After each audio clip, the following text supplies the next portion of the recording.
Une chambre d'hôtel à Kuala Lumpur, en fin de matinée. Un homme sort d'une réunion sans un mot pour la presse.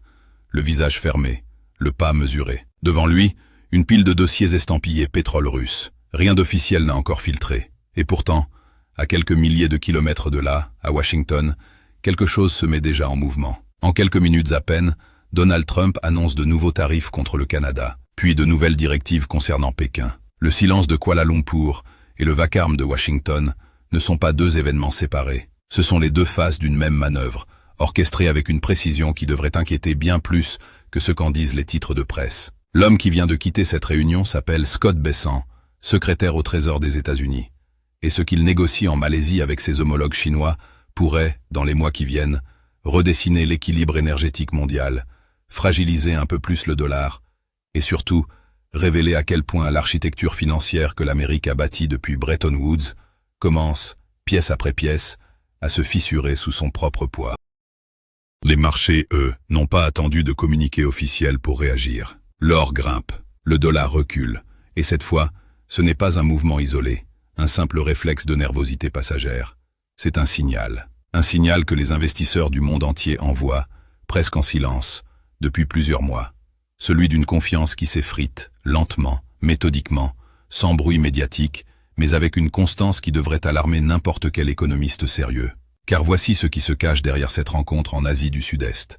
La délégation américaine a exigé de la Chine qu'elle cesse, ou du moins qu'elle réduise drastiquement, ses achats de pétrole russe. Officiellement, l'objectif est simple. Priver Moscou d'une source de revenus qui finance directement l'effort de guerre.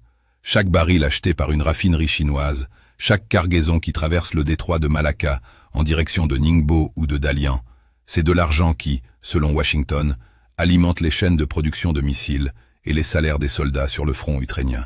En théorie, si Pékin cède, ce serait le coup le plus dur porté à l'économie de guerre russe depuis le début du conflit. Plus dur que n'importe quelle nouvelle vague de sanctions occidentales. Mais voilà où l'histoire devient nettement plus trouble, parce que les géants pétroliers d'État chinois, ceux-là même que Pékin est censé contrôler, continuent d'acheter. Pas ouvertement, pas avec des contrats affichés en une des rapports financiers, mais à travers des zones grises, des montages juridiques qui échappent, ou plutôt qui sont conçus pour échapper, à toute qualification légale de violation. Des accords portant sur des volumes qui peuvent atteindre 1 million de barils par jour ont été verrouillés pour des mois, parfois pour plus longtemps. Ce n'est pas de la désobéissance flagrante, c'est bien pire. C'est une désobéissance calibrée, mesurée au millimètre, conçue précisément pour ne jamais franchir la ligne rouge qui déclencherait une riposte frontale de Washington. Et pendant ce temps, Moscou, égal à lui-même, observe tout cela avec un calme presque provocateur. Aucune agitation dans les déclarations russes, aucune inquiétude affichée, simplement l'assurance tranquille que l'énergie continuera de couler vers l'Est, quoi qu'il arrive. Les pays qui achètent le pétrole russe reçoivent en retour une stabilité de prix et des garanties de volume qui, dans un marché mondial aussi instable, valent leur pesant d'or. Et les autorités douanières chinoises appellent cela, pudiquement, une adaptation liée à la sécurité énergétique et à l'effet de levier stratégique. Ce n'est pas un hasard de vocabulaire, c'est un aveu. Regardez la carte. Ce n'est plus seulement une question de prix du baril. C'est en train de devenir, sous nos yeux, l'un des alliages énergétiques les plus pragmatiques, les plus discrets et les plus solides de la planète, tissés loin des projecteurs, dans les marges d'un langage diplomatique volontairement flou. Les analystes financiers, eux, savent lire entre les lignes, bien avant que la presse ne s'en empare. Les marges de raffinage asiatiques se sont élargies. Les primes versées pour un transport rapide et discret ont augmenté. Le Brent fluctue au gré des rumeurs de nouvelles sanctions, tandis que les tables de négociation de Singapour restent allumées bien plus tard que d'habitude. Sous couvert d'urgence environnementale, il devient beaucoup plus facile de faire disparaître une déclaration de provenance. La Chine peut ralentir, mais elle ne s'arrêtera pas. Si vous voulez comprendre ce qui se passe vraiment derrière ces annonces officielles, abonnez-vous et laissez un like, parce que ce que je vais vous montrer maintenant va beaucoup plus loin que le simple bras de fer commercial dont parlent les journaux. Bessent, lui, revient vite à ce qui, pour Washington, reste l'obsession centrale, les tarifs douaniers. La proposition américaine vise à corriger ce que Trump appelle un déséquilibre structurel entre les deux économies. 30% de taxes supplémentaires sur les importations en provenance de Chine, 10% sur les exportations américaines vers la Chine. Pékin qualifie cette offre de théâtrale. La délégation américaine, elle, insiste. C'est un levier, rien de moins. Et pour la Chine, ce levier ressemble davantage à une régression qu'à une négociation de bonne foi. Pour Trump, ce schéma n'est pas nouveau.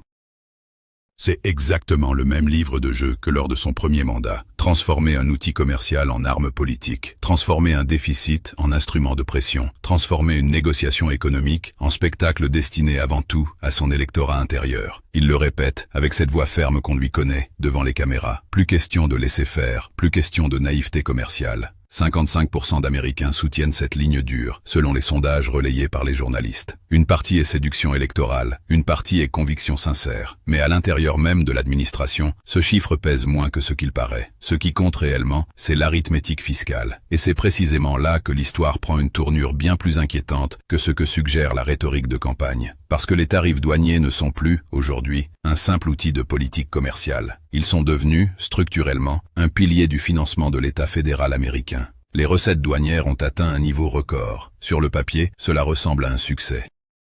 Mais le déficit fédéral reste proche de 2000 milliards de dollars. Les recettes ont légèrement amélioré le tableau par rapport à l'année précédente, mais elles ne couvrent qu'une fraction infime des obligations de l'État. Chaque mois, les chiffres sont réajustés, gonflés d'intérêts politiques, présentés sous leur meilleur jour possible. Et la trajectoire réelle, elle, échappe à tout le monde, y compris à ceux qui la fabriquent. Besant le formule autrement, avec ses mots à lui. La relation entre le pouvoir, la croissance, le déficit et la prospérité intérieure du pays est en train de se réorganiser. Une phrase qui se veut rassurante. Mais selon les propres projections fiscales du Fonds monétaire international, cette réorganisation ressemble davantage à un vœu pieux qu'à une stratégie. Sans réforme structurelle profonde, le poids de la dette américaine pourrait, selon ces mêmes projections, atteindre un niveau que l'on n'a plus vu depuis la crise de la zone euro, celle qui avait mis l'Europe à genoux au début des années 2010. Ce n'est plus un ajustement temporaire que Washington traverse. C'est devenu, silencieusement, une caractéristique structurelle de l'économie américaine. Et c'est précisément là tout le sens du théâtre tarifaire de Trump. Autant de politique extérieure affichée que de politique intérieure masquée. Chaque directive lancée vers Pékin sert doublement à réduire, en apparence, le déficit commercial et à apparaître, devant les électeurs, comme le président qui tient tête à la Chine. Mais les négociateurs chinois voient très bien cette arithmétique. Ils comprennent le dilemme dans lequel Trump se trouve enfermé. Il ne peut pas reculer sur les tarifs sans perdre la face devant sa base électorale. Mais il ne peut pas non plus les augmenter indéfiniment sans infliger une douleur économique directe aux consommateurs américains eux-mêmes. La contre-proposition chinoise, elle, reste d'une logique implacable. Les restrictions sur les exportations de terres rares doivent être levées, et ensuite seulement, on pourra reparler d'énergie et d'agriculture. La réponse ressemble à un marché de dupes. L'Amérique a besoin de leviers. La Chine a besoin de technologie. Et aucun des deux camps ne peut se permettre de céder du terrain stratégique sans y perdre une part de crédibilité. Au cœur de cette confrontation, il y a un rapport de force pur, presque brutal dans sa simplicité. Le pétrole russe, lui, reste pour la Chine la police d'assurance énergétique la moins coûteuse qui soit. Il transitait autrefois, en grande partie, par l'oléoduc East Siberia Pacific, directement vers les raffineries du nord-est chinois. Aujourd'hui, malgré les restrictions maritimes officielles, le transport par voie de mer révèle toute la puissance de ce flux logistique. Pour Pékin, ce n'est pas seulement une question de prix, c'est une question de contrôle. L'oléoduc suit les frontières terrestres, à l'abri des risques maritimes. Le pétrole transporté par pétrolier appartient au domaine interne, garanti par les liens sino-russes. La Russie, de son côté, considère de plus en plus la Chine comme un véritable pare-feu énergétique. Et chaque nouvelle vague de sanctions occidentales redirige simplement un baril de plus vers l'Est. La décote sur le Brent s'est encore creusée, atteignant jusqu'à 12 $, et Pékin, méthodiquement, en profite pour renforcer sa position de négociation. Cette confrontation géopolitique crée une situation d'arbitrage que personne, ni à Washington ni à Pékin, ne peut réellement abandonner. Les conseillers de Trump le savent, Bessant aussi, probablement mieux que quiconque dans cette administration. Et pourtant, Washington continue d'exiger de Pékin qu'elle cesse de financer, selon ses termes, la machine de guerre de Poutine. Pékin répond, sans jamais élever la voix, que les États-Unis eux-mêmes continuent d'acheter du gaz naturel liquéfié russe par des voies détournées auprès de leurs propres partenaires européens. Personne n'a besoin de crier pour que le message passe. La contradiction est là, béante, visible de tous, et pourtant personne ne semble vouloir la nommer publiquement. C'est là que l'on touche à la première véritable compression du système. L'arithmétique fiscale américaine, entre en collision frontale avec la réalité énergétique mondiale. Washington a besoin de la coopération chinoise pour donner un semblant de crédibilité à son régime de sanctions. La Chine a besoin du pétrole russe pour protéger ses marges de raffinage intérieur, et aucun des deux camps n'a d'alternative crédible à portée de main. Ce blocage n'est pas près de se dénouer. Puis vient le sommet, quelque part entre calme apparent et tension larvée, du côté d'Ottawa. Un nouveau choc surgit lorsque Trump, sans prévenir, impose des tarifs supplémentaires de 10% sur les produits canadiens, en réaction directe à une publicité utilisant la voix de Ronald Reagan pour critiquer les politiques tarifaires américaines, diffusées en Ontario. Pour une bonne partie du monde, cette annonce ressemble à un détail mineur, presque anecdotique. Mais dans les couloirs feutrés de la diplomatie économique, c'est un autre signal envoyé, celui d'une politique qui se réinvente elle-même, au gré des pics personnels autant que des calculs stratégiques. Le dollar canadien recule d'abord, avant de se stabiliser. Les investisseurs, eux, ont déjà vu ce scénario se dérouler plus d'une fois. La réponse du gouvernement canadien révèle beaucoup de son état d'esprit. Le nouveau Premier ministre, Mark Carney, adopte un ton résolument neutre, gardant toutes les options ouvertes pour de futures négociations. Il confie aux journalistes qu'il s'attend à ce que Trump agisse ainsi, quelle que soit la situation, tout en révélant, presque incidemment, qu'il doit rencontrer Xi Jinping lors du prochain sommet de l'APEC. Le Canada, autrefois solidement arrimé à l'architecture commerciale américaine, opte désormais pour la couverture stratégique. Carney accélère son virage vers l'Asie. En quelques semaines à peine, des discussions exploratoires s'ouvrent avec plusieurs économies asiatiques, à commencer par les Philippines. L'objectif affiché est clair, diversifier les débouchés à l'exportation et attirer des investissements depuis une base économique régionale moins dépendante de Washington. Carney appelle cela « construire un ballast économique ». Dans les faits, c'est une course pour trouver des acheteurs capables d'absorber les marges rognées par les tarifs américains. Le geste de Trump a profondément irrité certains de ses propres alliés.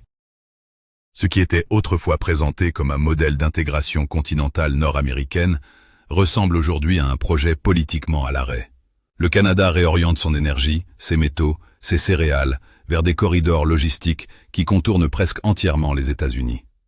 Et cette humiliation d'un partenaire historique fragilise, un peu plus chaque semaine, la coalition dont Washington a pourtant besoin pour maintenir la pression sur Pékin. Sur le plan économique, ce basculement s'apparente à un tir dans son propre pied. Sur le plan politique, c'est purement du théâtre de pouvoir. Le mécontentement de la population canadienne s'accroît, et les difficultés économiques deviennent chaque semaine un peu plus visibles. La croissance ralentit. Les investissements progressent de façon inégale. Le niveau de vie intérieur, autrefois relativement stable, commence à s'éroder. Le déficit d'Ottawa dépasse déjà 2% du produit intérieur brut, tandis que les entrées de capitaux en provenance des entreprises américaines diminuent, freinées par l'incertitude tarifaire persistante. Les coûts d'infrastructure liés à la réorientation des flux commerciaux vers l'Asie augmente en parallèle. C'est nécessaire, mais c'est coûteux. Et cette réorganisation en dit long. Elle révèle à quel point Washington sacrifie déjà, aujourd'hui, une partie de son influence future pour affaiblir un adversaire dans l'immédiat. Carney, lui, garde une lecture pragmatique de la situation. Le Canada ne peut pas se permettre d'attendre patiemment qu'un président américain, dont la politique change au gré de l'humeur télévisuelle, retrouve une posture plus prévisible.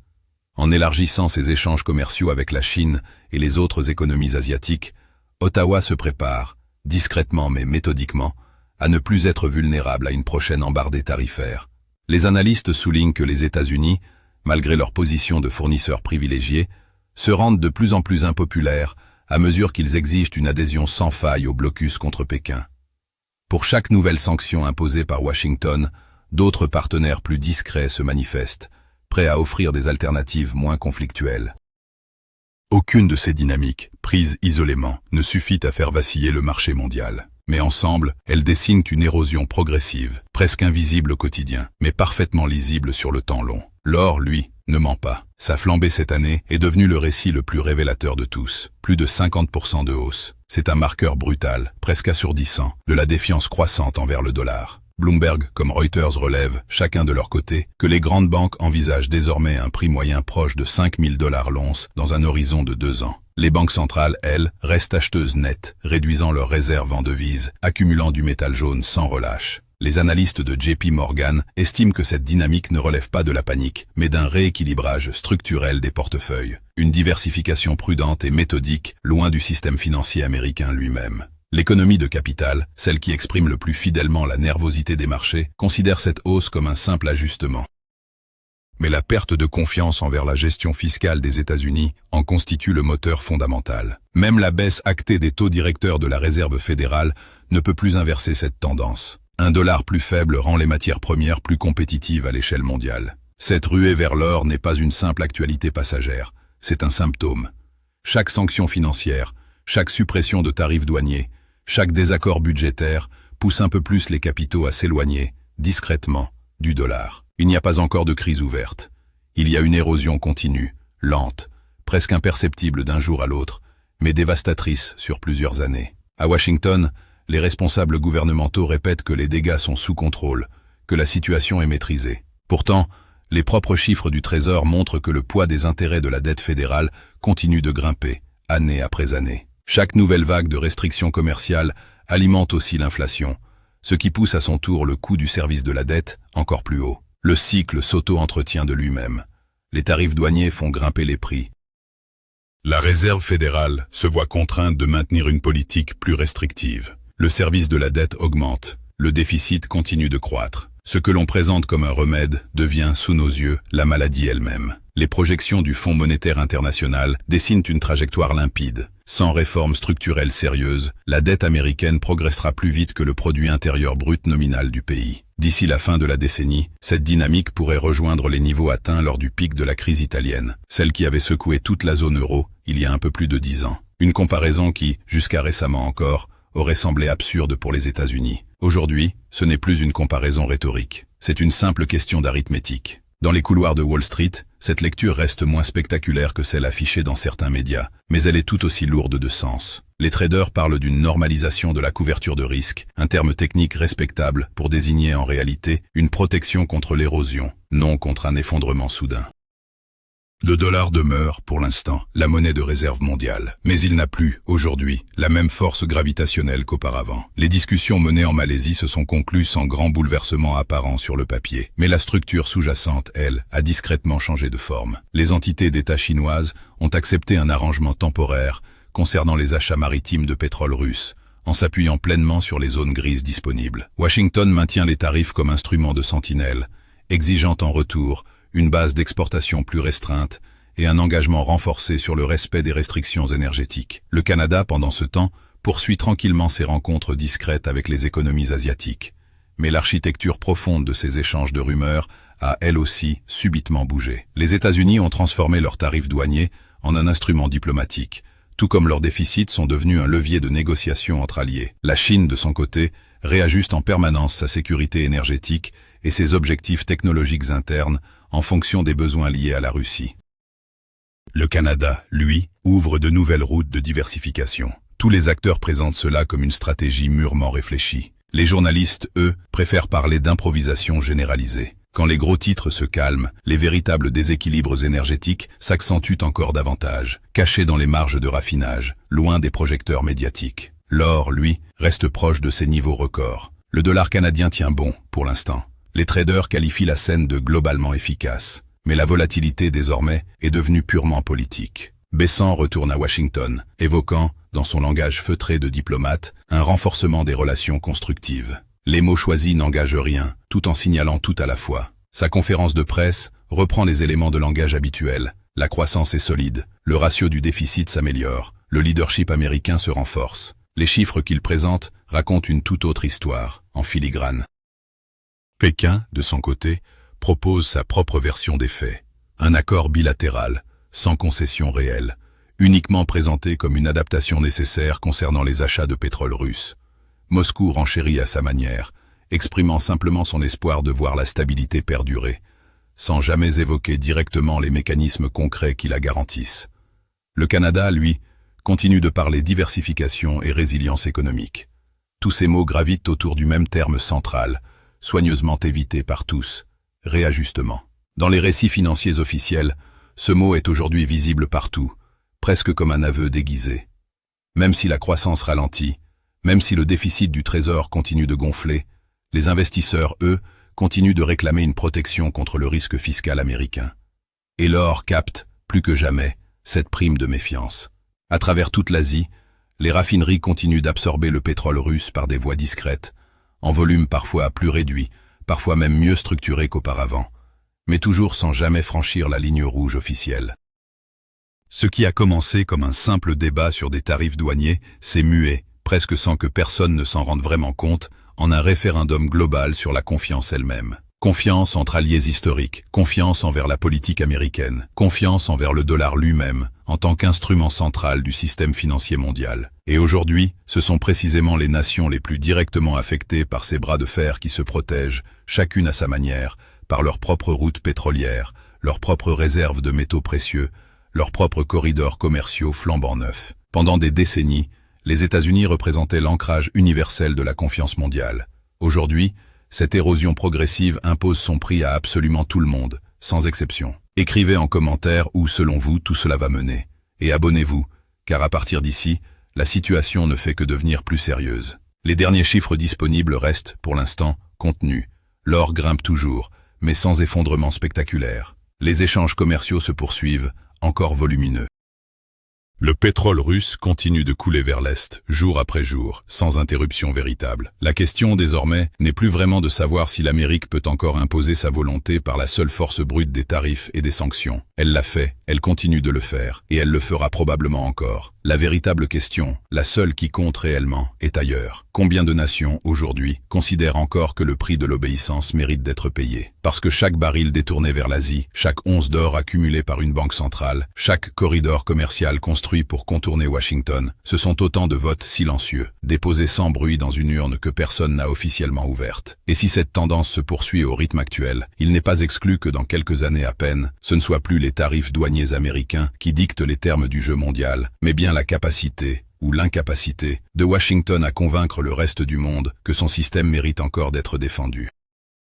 Et cela, aucune annonce présidentielle, aucune conférence de presse rassurante, aucun communiqué du Trésor ne pourra jamais totalement le masquer.